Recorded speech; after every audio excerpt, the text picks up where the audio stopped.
တစ်ဖက်မှာအွန်ခါနဲ့ရှီယွန်းကသွေးမဆက်ပဲအတူကြီးပဲနဲ့မောင်နှမတွေလက်ထက်ရင်ဥပဒေအရခွင့်ပြုထားတာကိုပြောနေပါတယ်။အွန်ခါကတော့ဒီကိစ္စဟာကြက်သိန်းထားစရာကောင်းလွန်းနေတဲ့ခိုတိုနိုလေးကတော့ပွဲထားကြမ်းပါပြီ။အရတာကိုသွေးမဆက်လို့တွဲဖို့ပြောတာကြောင့်အရတာကမောင်နှမပါပဲဆိုပြီးညင်းပါတယ်။အွန်ခါကလည်းဒီကိစ္စကိုပြောရင်ကြက်သိန်းနဲ့ထားနေပါတယ်။ရှီယွန်းကလည်းငယ်ရွယ်တဲ့အချိန်မှာလေးစားစိတ်ဖြစ်ပေါ်ပြီးအားကိုးချင်တာကိုသမီးစားချစ်စိတ်နဲ့မှားတဲ့ကြောင့်ပြောပြပါတယ်။ဒီဂျိုကန်ထဲမှာတော့ခိုတိုနိုလေးကအရတာကိုအကြမ်းဖက်ပါပြီ။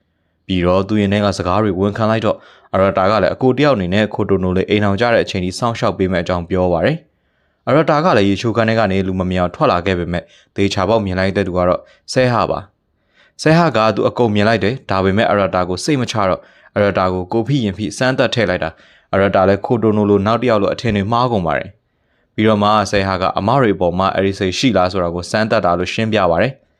အရတာကတော့ဆဲဟာပြောချင်သမျှပြောပြီးထားခဲ့တဲ့နောက်ဆုံးဦးလေလေနဲ့ကြံခဲ့ပါတယ်။နောက်တစ်နေ့မနက်မှာတော့ចောင်းသွားကန်ဒီအမဖြစ်သူဘန်ရီကမောင်နှမတွေအနေမခက်အောင်အကြီးပီပီစနောက်ပြီးစကားလမ်းကြောင်းတွေဖွင့်ပေးနေပါတယ်။ចောင်းသွားတဲ့လမ်းမှာတော့လူတွေကမောင်နှမတို့အုပ်ကိုကြည့်ပြီးအားကျနေပါတယ်။အရတာကတော့ညကကိစ္စကိုတရက်လုံးတွေးမိနေတော့မှအရတာလည်းစတိုကားကနေအိမ်ပြန်ဖို့လုပ်နေတော့မီနာမီလေးကလာခေါ်ပါတယ်။အတူတူအိမ်ပြန်ကြမယ်လို့ပြောပါတယ်။လမ်းလျှောက်ရင်အရတာကညီမဖြစ်သူကိုအားကစားအရာမှာထူးချွန်လို့ချီကျူးနေပါတယ်။အပေါက်ဝလည်းရောက်ရောကောင်းမလေးတစုကမီနာမီစီပြေးလာပြီးတော့ပုံနေတွဲရိုက်ကြပါတယ်။မီနာမီကလည်းသူ့ရဲ့ပြိုင်ပွဲဝင်ခွင့်ပုံတွေပြန့်သွားပြီးကောင်းမလေးတွေကြားတဲ့ရေပန်းစားနေတာဖြစ်ကြောင်းပြောပြပါတယ်။စာမေးပွဲကြတဲ့မီနာမီကိုအရတာကစုနေပါတယ်။ပြီးတော့သူကိုယ်တိုင်စာပြပေးဖို့ဖြစ်လာပါတယ်။စာပြပေးရင်အရတာကစိတ်တွေဖောက်ပြချင်လာပါပြီ။မီနာမီကိုအနီးကပ်ချင်းရင်းနေခုံလာတာပါ။အမြဲပြုံနေတတ်တဲ့မီနာမီကလည်းစာရီမားနေတဲ့ကြားကမိုက်ခရိုဖုန်းကိုပြေးယူပြီးစာမလုပ်ချင်ကြောင်းတွေထဆိုပါတယ်။ဒီလိုနဲ့မောင်နှမနှစ်ယောက်ပြန်ထွက်မှာအရတာကသူ့ရဲ့ crash လေးနဲ့ဘဲကိုမြင်တွေ့လိုက်ရတော့ရင်မဆိုင်ရဲတာကြောင့်ပုံနေပါတယ်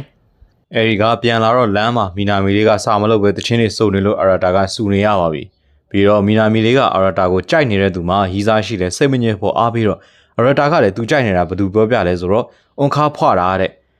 အရတာလည်းရှက်ရှက်နဲ့အိမ်ပြန်လာခဲ့ပါတယ်။အိမ်ရောက်တော့အလဲမှလည်းမီနာမီကသူ့အမရဲ့ airport ပျောက်ထားလို့စိတ်ခုနေတာကိုကိတ်မုံလေးတွေနဲ့ချော်ရင်ပြန်ပေးလိုက်ပါတယ်။ဒီလိုနဲ့ညီအမတွေလည်းငိမ့်ချင်းရသွားကြပါတယ်။